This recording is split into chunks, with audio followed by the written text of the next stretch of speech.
I spent 5 years making a documentary that pretty much no one will ever see. And sadly, that is not an uncommon story.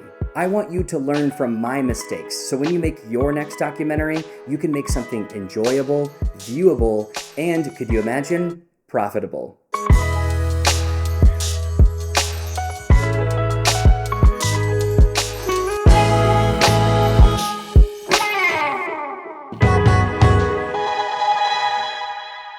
All right, episode 4. Let's see what my past self had planned for us. 3 was, the gear, that was gear was good. Episode 4, Footage for Fun is the title. We're just gonna go through raw footage. I'll just close this. Let's go through some raw footage, kind of just candidly talk about what life was like then, what was happening, why I was shooting it, what was going on. We'll just look at some raw footage and see what happens. It's still water. Okay. All right. Let's do this little screen recording here. Let me tell you about this technology. Here we go. And let's get this going.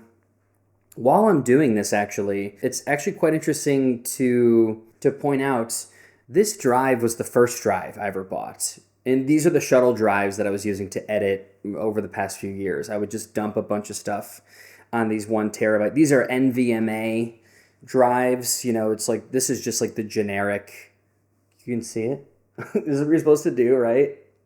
It's just like the generic, actually I can just show you. You can just literally pop it open, right? Yeah, there we go. And you can put whatever drive you want in here. These you can buy from Best Buy. They are Western Digital 1 terabyte solid state drives, the newer version of solid state. And all the research that I did a few years ago told me to do this. And just, you can buy cheap housing, and I've never had any problems with this. I mean, the drive is Western Digital, so it's very reliable. The housing is very cheap. I think it was like less than $30, maybe $20. But yeah, I would just dump a bunch of footage on this to edit those. And then this is what reminded me in the beginning, is this was the first drive I bought when I thought I was making a 10-minute kind of like profile. And I was like, oh, just back up all the footage. And that's when it was all about Dazed and Confused in the very beginning. And that's why to this day it just says Dazed Doc. Wow, that tape is 10 years old. Okay, so we are in the computer, right? It's screen recording. Here we go. Okay. I'm gonna do it again because I feel like I just talked that whole time and I don't want to save that. Yeah, that's 100 megabytes that we just wasted. So let's throw that away. And here we go. We're gonna go one more time. Screen recording. Okay, 5-second timer. 4, 3, 2, 1. Let's dive into the footage. So I'm going to come into Dazed Doc, the main folder first. Let's see. Let's organize by... Here we go. Here's all the feature stuff. The main stuff. And let's go by, date modified. This should work-ish. The issue is, as I mentioned in the last episode or episodes, I did... bring things in, convert them, and then export them. So the dates might be a little bit off, but let's see if the very first thing I ever shot, gonna be in here somewhere. Complimentary. No, it was on my phone. Okay, let's go to phone footage. Where is phone? Oh, there we go, phone video. Okay, so when I first met the main subject of this, or what I thought was gonna be the main subject of this, before the story grew, I went and visited them. They were just like, hey, come see me play at this thing, like underground at this place. And I was like, okay. And I showed up and there was one person there. Here's the video from that. It was a really cool venue. I just took this on. I didn't Android at the time, I think. Yeah. Or maybe like a little iPhone 12 or something, or maybe 10. What was it? Yeah, this was 2016. Wow, that's crazy. Yeah, one person dancing right in front of, that's very nice of them to do that. Every party, every person needs that person to just like start the party. Yeah, look at that, November 5, 2016. That's wrong. Okay, so the first thing that I might have shot, let's double check, was the Halloween party. Ooh, and see, these dates will be wrong. Let's just sort by name. Let's go to H. Here's Halloween. So when I first met the main subject, they were like, "Hey, we're gonna have this alternative Halloween party at a hookah lounge," and I was like, "Cool." So that is this footage. I remember a little bit about this footage. Let's see if it's coming out like this. Yeah, so you can tell, and you're noticing the black and white already. This was back when I was like, everything's gonna be black and white. You can notice, oh man, look at the lines on these two. Look at this, the pattern.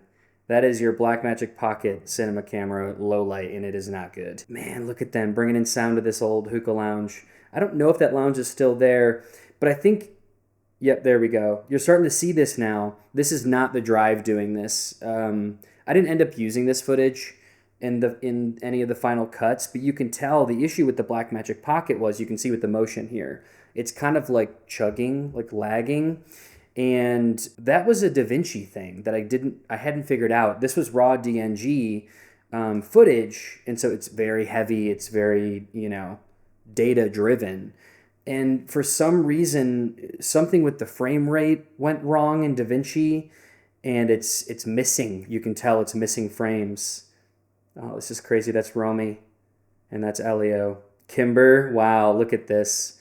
I think the Halloween party was great. Let's get to the actual footage. Yeah, here we go. This was great. Everyone was dressed up. Oh man, look at this. This is classic footage. I mean, the black and white is beautiful, truly is. The Blackmagic Pocket is a very special sensor. I mean, just with the low light, look at how beautiful this is. And this is even at 2.8. Oh man. See, the frame rate on this looks okay. That's really interesting. Just a few of them messed up. I don't know what was going on with the frame rate issues, or maybe it was the card. It just couldn't handle how data heavy it was. I don't know. It reminds me of like Canon 5D problems that you would have, where it's like, there was always something wrong. And so you couldn't figure out why. So that's kind of like where it all started, was like the Halloween thing. I went to go see Elio after and kind of see what was going on with all this stuff, and I was very convinced by the Halloween party. I was like, okay, I get what you're saying now, and then of course I went to that underground thing, which was like a Tuesday night probably, and of course no one was there.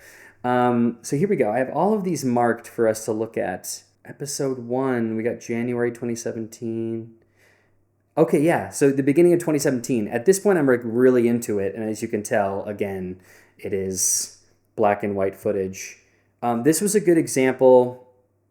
Let's see if the volume will work on this. It goes down, you know where to find us. You know how to find us. You know what we're doing. We know where we are. And if we're just like... That's the point. So the volume's all the way up and you can't hear him. I mentioned this before, is the early footage before I had the whole gear package rig set up, figured out.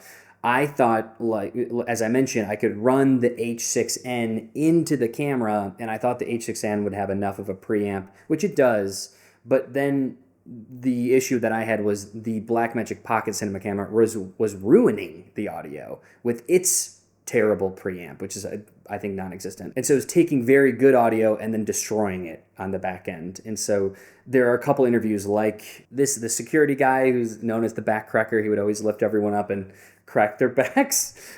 His audio sounds terrible, even with new AI stuff. Yeah, look at this. Everyone's setting up and they got all their controllers. And I mean, truly, these Vedra lenses, I'm very lucky that the owner of the production company, the agency, the marketing company, whatever you want to call it, that he had these. Look at the bokeh on that. It's really interesting. Octagon. The people that make those lenses are really cool. They make the Mikeys now. Truly just incredible manufacturers. They know what they're doing. But, oh yeah, man, this footage. Here's a guy that refuses to be interviewed, even on the radio. My friend Shelby, who is a very main character in this documentary. There she is right there. She works at KXCI Radio now, full-time, still does Electric Feel every Friday night. And anytime she has him on, and he is very well known. Fortet just played one of his tracks for example. But yeah, he refuses to be interviewed, even on the radio. So yeah, incredible footage. Getting the establishing shots of these venues. Man, it's like really interesting to see this footage almost 10 years later now. I mean, so many of these people, as I mentioned before, are just like, they're just different people. A lot of them don't talk to each other anymore. Just the natural drama of doing something so intimate like this and underground. Oh man, I would do this thing, as you can see, because it was so dark. Like I told you in the gear episode, it was so hard to find focus, because a lot of the time I was looking at the Blackmagic Pocket screen. Sometimes I had a classic small HD cine, whatever it was, 5, like this tiny 5-inch, like really the old small HD. So it helped a little bit. It wasn't that much bigger than the Blackmagic screen, a little bit brighter. But yeah, you can tell. I would always go out and then come back in to try to just find the shape, basically, of what I was focusing on. Just a great reminder of, make sure you're good with your gear and that it's going to be useful to you. So yeah, that was the 1 year party. That was super cool. Very well attended. And actually, this is a good point. So I think at the end there, I saw a lot of it. This smaller room here was called Galactic Center. A lot of the story kind of became stuff like this, where it was like, this place doesn't exist anymore, or it was knocked down, or it was sold. And I didn't realize that was happening for the first 6 months, but then it kind of started showing itself, and that's why it became that. It's why it became this story of like, what's happening to this city? Like, everyone's leaving, everything's closing. Here come all the apartments. Like, what's going on? And so this is still the first few months of filming. Everyone is still excited, and although they had been operating all through 2016 as well, I didn't realize it was kind of like the fizzling out almost of all of this. It was like the end, and that's why the story became that. So you have November 12, you have November 12. Oh, 2017. This is a year later. So not to be confused, when I say 1 year party, that is their 1 year party, not my 1 year of filming party. 1 year from 2016. So, basically January 2016, they had a thing, and then this was the 1 year for them. This November 12 was my basically 1 year, 2017, and now you can tell I know what I'm doing. So I've got the full rig built out. This is just a ProRes basically reference file. I knew it was going to be fine for 1080. Everything's in color. I figured out what kind of visual language I have at this point. Lots of close-ups. I love the lasers, I love the lights, the interaction of the people, establishing shots, stuff of the art and the venues. Like, at this point, a year in, I knew what I was doing. I knew who the people were. Actually, this guy's a really good example. This is a pretty notorious booker in town, also musician, artist, etc.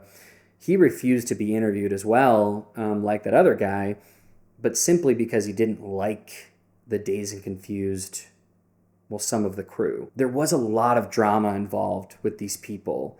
And although I did have him on the show that I did for public access, it was called Lamestream, Jeff Weber and I did it, he was always helpful to me in terms of the doc that I was trying to make, but he knew that it was about certain people in that movement, and he was like, I don't want to be a part of that.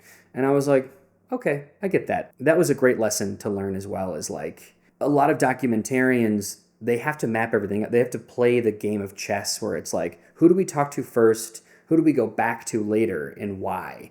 And I didn't do any of that. I took it as it came for all those reasons I've already mentioned in the prior episodes. And so because of that,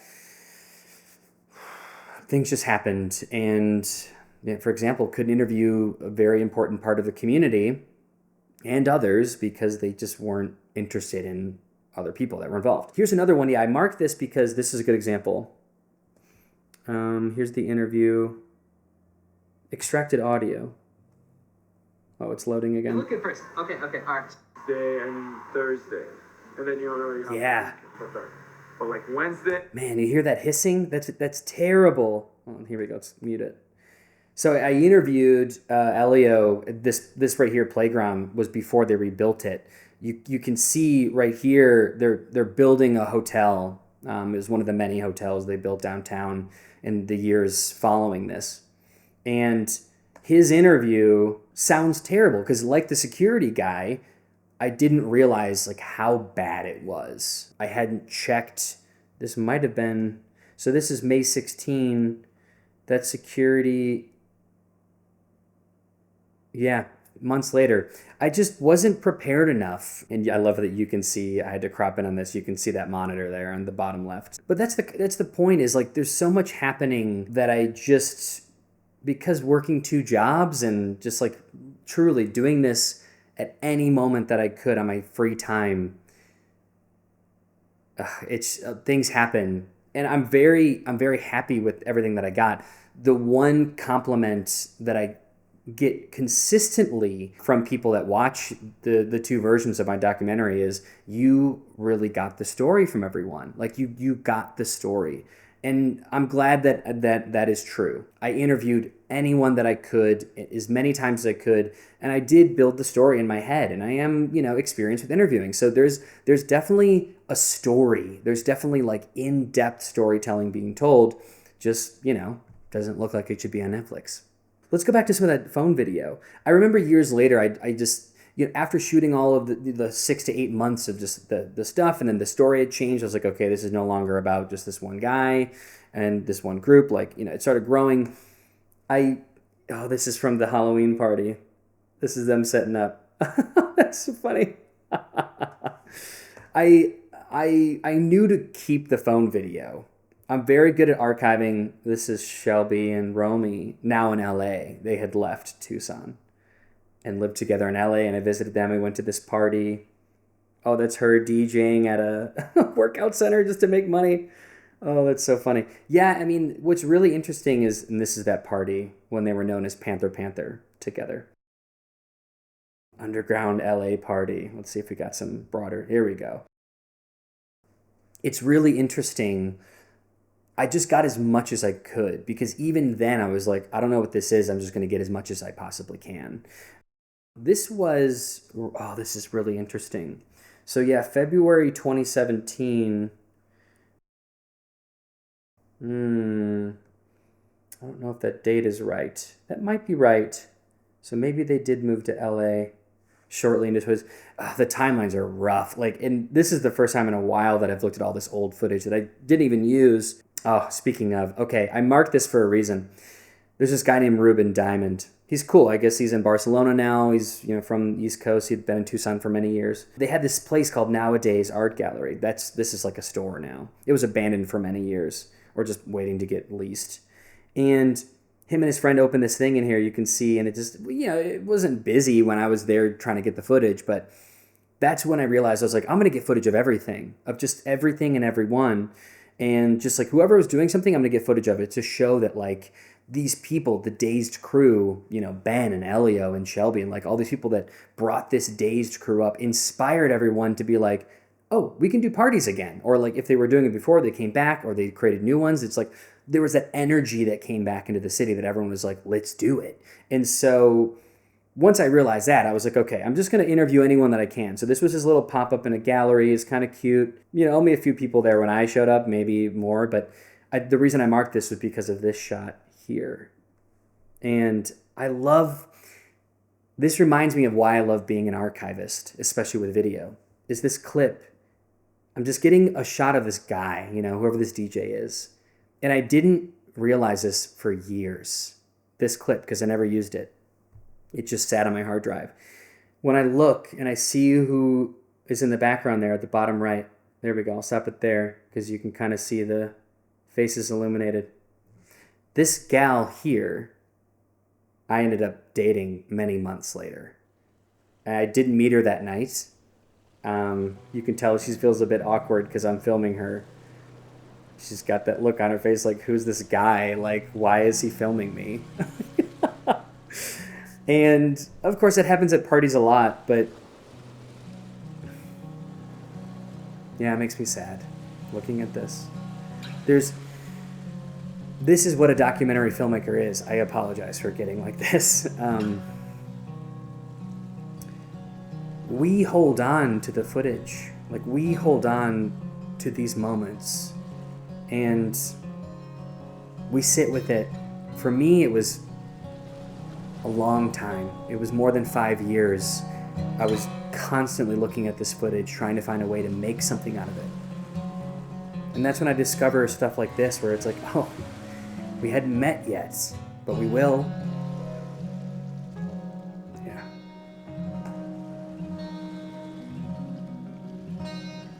Now let's take a break.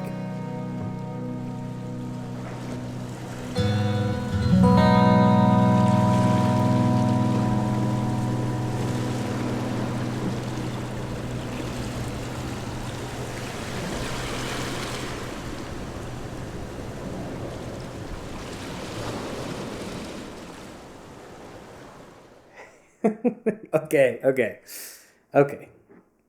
We're good now. We're good.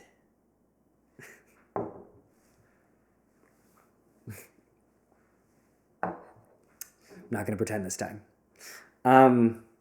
Okay, sorry about that. That brings up a good point in terms of the part that a lot of people don't talk about with documentaries, especially like personal documentaries, or maybe ones in your own community, or people that you're getting to know for many years, is this is the perfect example.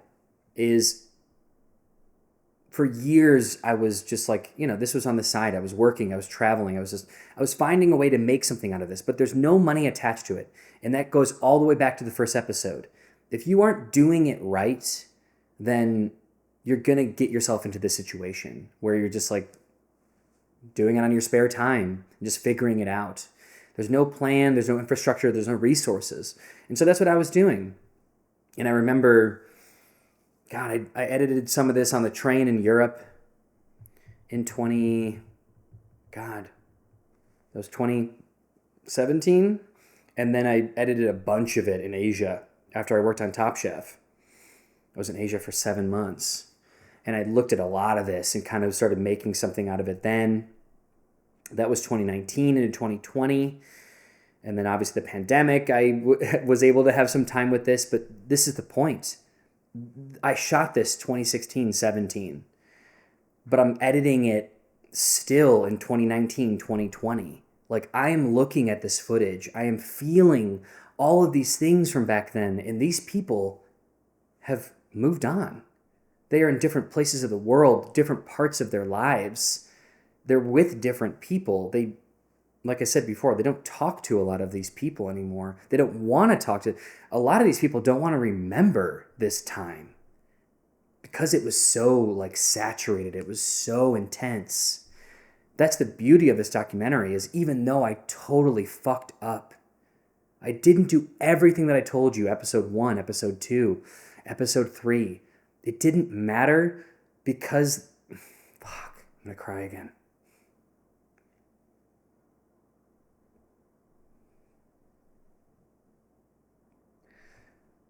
Because they're so special.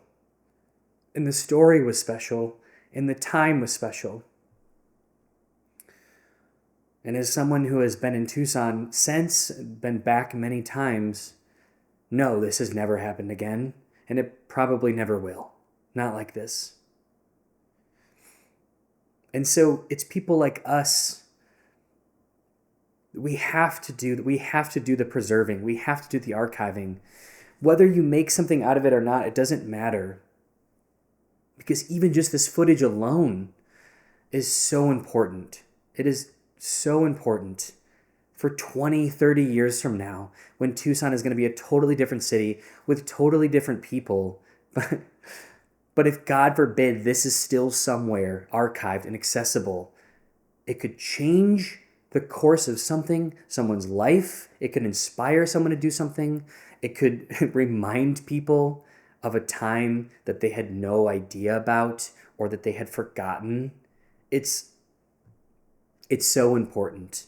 And that's why I'm okay with this being somewhat of a failure for me as a documentary filmmaker professionally, is that there's so much more happening here than that. Okay. I'll just keep doing this. Oof, man. There's a really interesting group. They're called the D Word. And d-word.com. They have a Zoom every Friday. It's kind of cool, whether it just be, they call it face-to-face, which is talking with your friends, documentary friends around the world, or they might have a speaker, someone who's professional and successful, can teach you something. It's really cool. It's free. And they also have an online thread that has been around for a long time. And Doug Block is his name. He started the online forum. He's a documentary filmmaker. He's been around forever and New York based. They talk about this a lot on there, whether it be the Zooms or the whatever. Like, they kind of did the Zooms during the pandemic because of stuff like this, where they knew people like me were like sitting with footage, just like dealing with all these feelings plus COVID. And it's like, that is a recipe for disaster. The documentary filmmakers don't really talk about mental health that much. I don't think other people even think about that, but like, we sit with some heavy stuff. This is obviously not too bad. It doesn't have to do with like mass murders or war and like stuff like that a lot of documentaries deal with, but this is like having met a lot of people, seeing what happened to them, seeing what happened to the city. It's tough to sit with that. So definitely check out the D Word. They're not paying me to say this. I like them. So let's move on. Good Vibe Get Down. This was really interesting. And this is actually, so when was this? August. Yeah. So summer of 2017, obviously this is rolling, and I'm working at the agency and I'm doing the public access stuff, and I'm also doing this documentary. And then I met these guys, and let's start looking at this footage. GBG. Here we go. So I met these guys in color, and they're like, hey, we're throwing this like little DIY, kind of camp out style. Oh, this is me setting up the shot. They're like, there's some, it's called Cowtown Key Laco. It was run by this guy. He recently passed, and they're like, we're going to set up there, and we got all the gear, and like, it's friends that they've known for many, many years and party with. And they're like, yeah, so we're just going to have a party. Like, can you come and do it? And I was like, oh yeah, I will definitely film there. And so I didn't really know what it was going to be. It was just so beautiful. Like, all these people some of them are married now, and they're like burner types and just really cool people. That guy's in New Zealand now. He's been there for many years. So yeah, it's like really interesting. And yeah, even the night footage, like, oh yeah, you can see that as the sun's going down, the lights are coming up. It's just, the footage was great. Again, I had the Vedras. I believe I brought someone out one of these days to help shoot. Oh yeah, this is good stuff. Man, look how much light that sensor's taken in. So yeah, it's really interesting. I ended up making these guys a mini doc in terms of like what I was trying to do from day one with the big documentary. I just ended up making them a 10-minute video for public access. I interviewed the 3 people. Look at that group. They were so fun. Yeah, they loved each other. The same for them. A lot of them, in different places, don't really see each other anymore. This guy's still in Tucson. But yeah, it's great footage. And I think Elio played... God, did he play here? That's what's her name? Moon Tribe? She's pretty famous. I think Elio... Yeah, there we go. He played Into Sunrise. Yep. Yeah, there's the sun coming up. So, yeah, it's really interesting. Like, stuff like this kind of came along the way. That's crazy. I think I got... Yeah, look at that. There you go. That's a nice piece of footage right there. And again, like, the lenses were great. The camera was fine. I was experienced enough where I knew how to get good stuff. This footage is, and again, yeah, these are all MOVs. These are the converted MOVs. So it was from DNG RAW, this as well, which was obviously a lot of data for these 2 days of shooting. Converted, just with the whatever, DNG Blackmagic Pocket to 709 or whatever it was. Yeah. And you're seeing a lot of the highlight issues with the black magic, like right around, where are they? Actually, not so bad. The Blackmagic Pocket was notorious for having pink tinted highlights. And I do remember being mindful of this. This is overexposed, this shot. I think that's why it's overexposed. But uh, yeah, you had to be very careful with overexposure, especially for your sky with the Blackmagic Pocket Cinema camera because it would have a pink tinge to it, and it's very hard to fix that. So didn't seem like that was too bad, but there was definitely some shots like around here where I was like, oh, that's a bit overexposed. It's a bit green. Definitely leaned green with the white balance on that. But I do remember with Raw, I wouldn't pay attention to white balance very often because it didn't matter. What else we have? Complementary. What is this stuff? Oh, man. So I mentioned this a few episodes ago. One of the main characters of this kind of told a story to a few of us, and they were like telling us about their life in a different country before they came to America. And I wanted that to be a part of the story. So I went to the country and, got connected to their friends and family and started interviewing people there. This was one of the parties. They thought it was a photo. And so, yeah, this is all the Italy stuff. Damn, I interviewed people in Italy too. I don't know where those are. Oh, that might be a different folder. But yeah, no, that's a good thing to bring up, specifically because I had to follow the story. And I don't think I could have found the answer anywhere in the group of people in Tucson, for sure.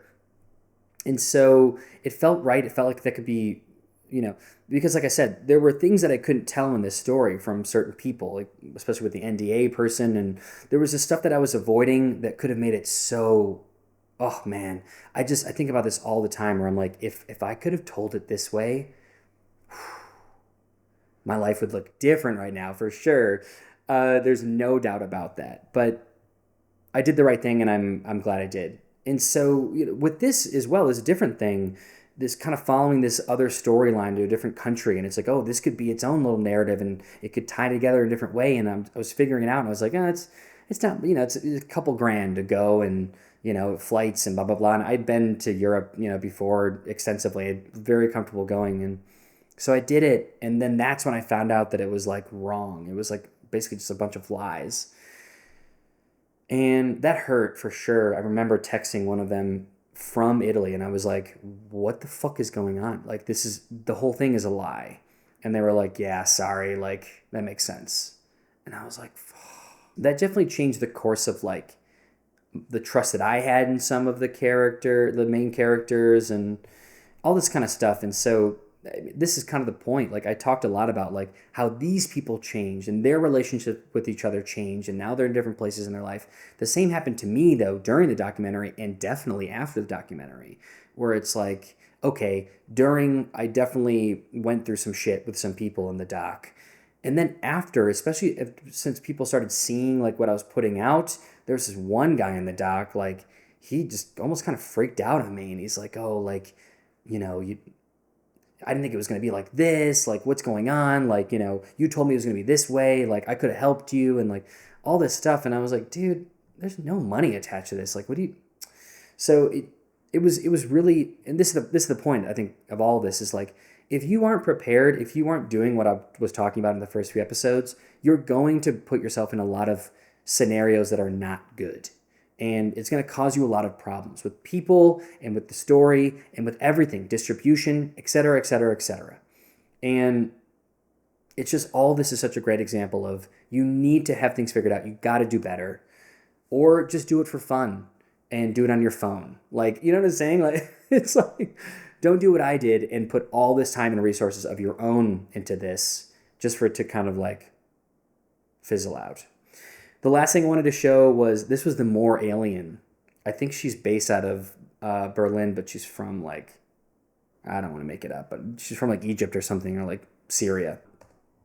This is an incredible venue that I actually was just at the other day. The venue's still there, but the guy who basically built it out left, and they messed up. The building was on the same, what do you want to, foundation as like houses around it. And so because of that, like anytime there's heavy bass, the houses can feel it. So then you can't have a show too late. Ipso facto, not good for like club setting. But this was before all this happened. Like incredible venue. You got the brick walls, and you've got this incredible LED screen behind the DJs. And so yeah, this was Elio and Shelby. They had more Alien. I think Corbin Dooley played. Yeah, there we go. Here's Corbin. Yeah, this is incredible. And yeah, actually, that's a good point. Remember I talked about how I had to line up the audio because I figured out running it into the camera was stupid. So you can see at the beginning of every shot, where is it? I just saw it. There we go. At the beginning of every shot, you can see me going like this in front of the camera so I could later line up all the, so embarrassing. But yeah, and these people, it was a mix of people, which I like. This guy playing, he was the good vibe, get down people, the desert party. These are a lot of desert. So they were mixing, and that was kind of the point of the story. It's just like, it's too small of a town to do everything on your own. Like you have to, oh, there she is. There's more Alien. So yeah, that's the gal they brought in. The point of all of this, wow, this is crazy seeing this footage too. So this guy right here, let's see if I can get him.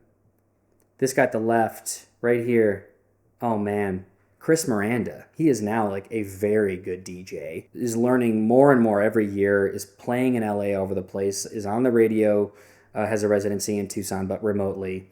And it's just so cool to see his growth. He hadn't even learned to DJ yet with this shot. Like he didn't even know what, like, and now he's like, it's just cool to see this kind of stuff. So yeah, more Alien. I'm trying to find, let's see if I have a shot of him. There's Shelby. I don't have a shot of him. So, oh, there we go. I had it for a second. Ooh, right there at the beginning. So there we go, we can pause it. This venue has Function 1 sound in it.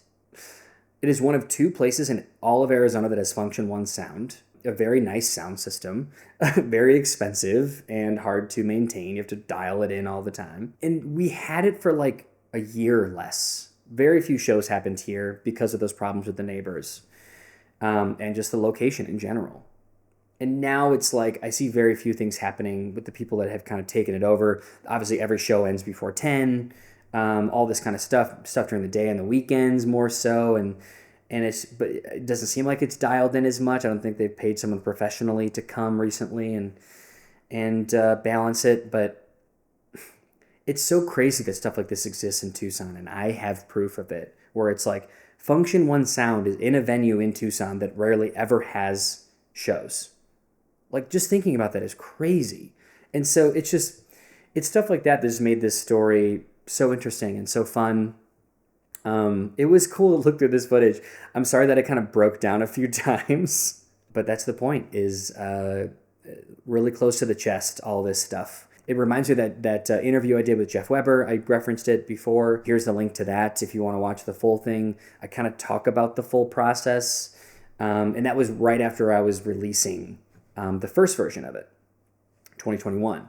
So yeah, that was kind of fresh in my mind, and I think I had a lot more to say about this kind of stuff, like being deep and et cetera, et cetera. So yeah, go check that out. Thanks for looking at this footage with me. It's a good example of everything I've been talking about the past few episodes. Let's see what we're doing for episode 5. I think it was something about editing. Tease episode 5, editing as you go, building the story. Oh, okay.